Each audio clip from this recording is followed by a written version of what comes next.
Okay, so get this. Imagine trying to weigh a ghost. Sounds impossible, right? Well, that's pretty much what scientists just pulled off for the very first time. Today, we're diving into this incredible new discovery, how they weighed a rogue planet, a lonely wanderer in our galaxy. I mean, it really does sound like a riddle, doesn't it? But for astronomers, this wasn't a joke. It was a huge real-world problem. See, the ghosts we're talking about, they're rogue planets. And for decades, the idea of actually weighing one was thought to be completely, totally impossible. So let's back up a sec. What exactly is a rogue planet? It's pretty much what it sounds like. It's a planet that got the boot from its home solar system. Now it just drifts through the immense darkness of space, all by itself, not tied to any star. A true cosmic loner. All right, so let's get right into the heart of the problem. How in the world do you weigh one of these things?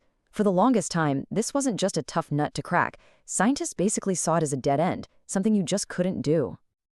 Yeah, the consensus in astronomy was pretty clear. These rogue planets were, for all intents and purposes, invisible and unweighable. They weren't treated like real objects you could point a telescope at and study. They were more like statistical ghosts, things we knew must exist but could never really pin down. Okay, so here's why it was so hard. The main way we weigh a planet is by watching how its gravity makes its parent star wobble. You know, that little tug it exerts. But a rogue planet, well, it doesn't have a parent star. So with no orbit to look at, scientists were stuck making educated guesses based on things like cooling models. It was all indirect. Until now.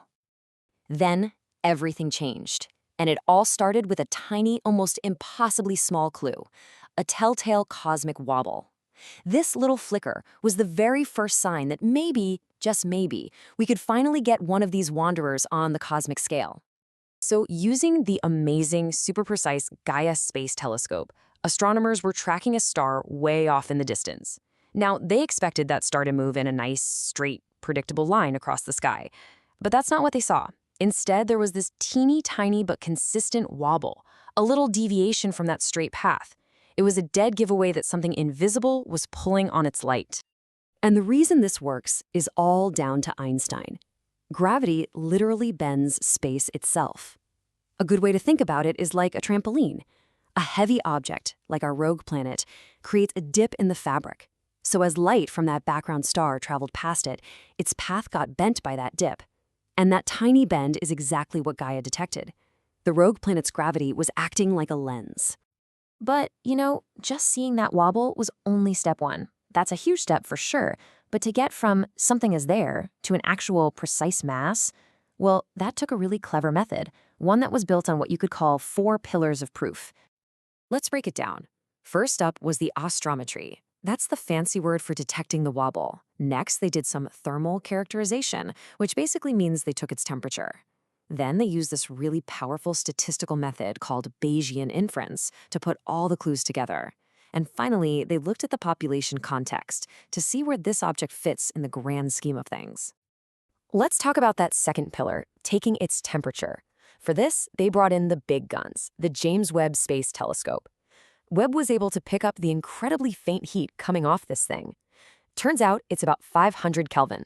Now, to put that in perspective, that's way warmer than Jupiter, but obviously way, way cooler than our sun.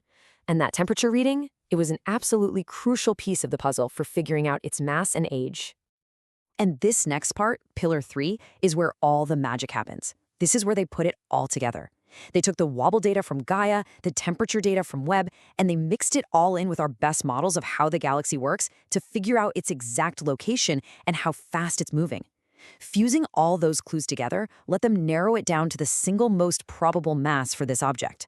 It's really like a cosmic detective story, right? You're taking all these different pieces of evidence to crack the case. So, after all of that incredible work, spotting the wobble, measuring the heat, running the models, what was the final answer? What did this galactic ghost actually tip the scales at? The answer is 13.4 Jupiter masses. Let that sink in. For the very first time in history, we have a direct, dynamic measurement of a rogue planet's mass. This is just a monumental achievement for astronomy. Now, you might be thinking, okay, 13.4. What's so special about that number? Well, it's a huge deal because it puts this object right on that weird, fuzzy dividing line between being a giant planet and something else called a brown dwarf. Brown dwarfs are kind of like failed stars. They're big enough to ignite a little bit of nuclear fusion, deuterium fusion to be exact, but not big enough to shine like a true star. So this object, it's walking right on that very thin line. So let's pull up the final rap sheet on our galactic wanderer. We've got a mass of about 13.4 Jupiters, a temperature around 500 Kelvin, and it's absolutely screaming through the galaxy at 220 kilometers per second. I mean, wow. That incredible speed is a pretty strong clue that it was violently thrown out of whatever system it was born in, probably during some really chaotic gravitational dance. But look, this discovery is so much bigger than just this one object. It's not about weighing one ghost. It fundamentally changes the game. This opens the door to a whole new kind of cosmic census. And really, that's the bottom line here. Rogue planets are no longer just these phantoms we have to guess about using statistics. We now have a proven technique, a recipe, if you will, to find them, to weigh them, and to study them as real, concrete members of our galaxy. The impossible has become possible. The unweightables have finally been weighed. And believe me, the hunt is just getting started. This first measurement was the proof of concept. Now we have upcoming missions, I'm talking about the Euclid and Roman space telescopes, the Rubin Observatory, that are all ready to use this exact technique to find and weigh potentially hundreds, maybe even thousands more of these rogue worlds. We're right on the cusp of understanding these galactic ghosts, not just one by one, but as an entire population. So we found one. We weighed it, and now we have the tools to find a whole lot more. This breakthrough has just blown open a brand new frontier for exploring our galaxy. It really just leaves you wondering, doesn't it? What other cosmic ghosts are out there, just waiting for us to find them?